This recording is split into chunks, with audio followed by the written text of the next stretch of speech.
York in the central New York region near Binghamton, New York. But we only lived there for about 10-11 months, so I don't recall any part of that. And we moved to California, to San Jose, where we lived for 5 years. My brother was born there. My dad worked for IBM, so we got transferred again to the Netherlands, to a little town called Heemstede. So we moved to a community that was filled with locals rather than an expatriate community, and we went to the local school rather than the expatriate school because my mom felt like we wouldn't get the full cultural experience if we lived in a community filled with other expatriates, and we went to an American school. Didn't know any difference, so I learned Dutch. Within 6 months of living there and going to school in first grade, I was as fluent as any other 6-year-old in Dutch, and I became the family interpreter when we went to events or people came to the door or had questions for the family. After about 3.5 years, my dad got transferred to New York, but to a different part of New York. This was the Hudson Valley. He got transferred to IBM Poughkeepsie, and we lived in a small town called Saw Point. It was a very rural town.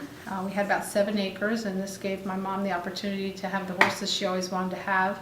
And my brother and I had the opportunity to select an animal that we would like to have, and I chose to have a goat, and my brother chose to have a cow. Eventually, we ended up with about 12 horses, about 6 cows, and about 6 goats.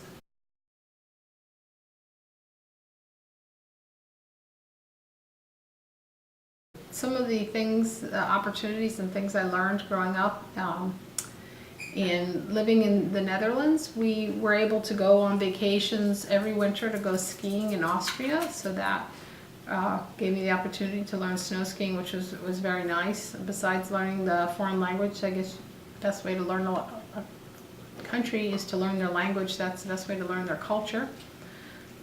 So had the opportunity to do that. When we lived on the farm, you learn the value of hard work. Every day those animals had to be cared for, and you couldn't, if you were out with your friends, you had to come home by 5-6 o'clock to take care of them for the evening. On the weekends we were busy unloading semi-trucks full of hay or wood chips or food or grain or mucking stalls. So while there were great opportunities to have animals around us and having a lot of land to be able to hike and whatnot, there was a lot of responsibilities and chores. We didn't really get to vacation much then when we lived back in New York with the animals, because somebody always had to be around to take care of them. Usually it was my mom who stayed home, or myself, that while the rest of the family went off on maybe a ski weekend or something like that.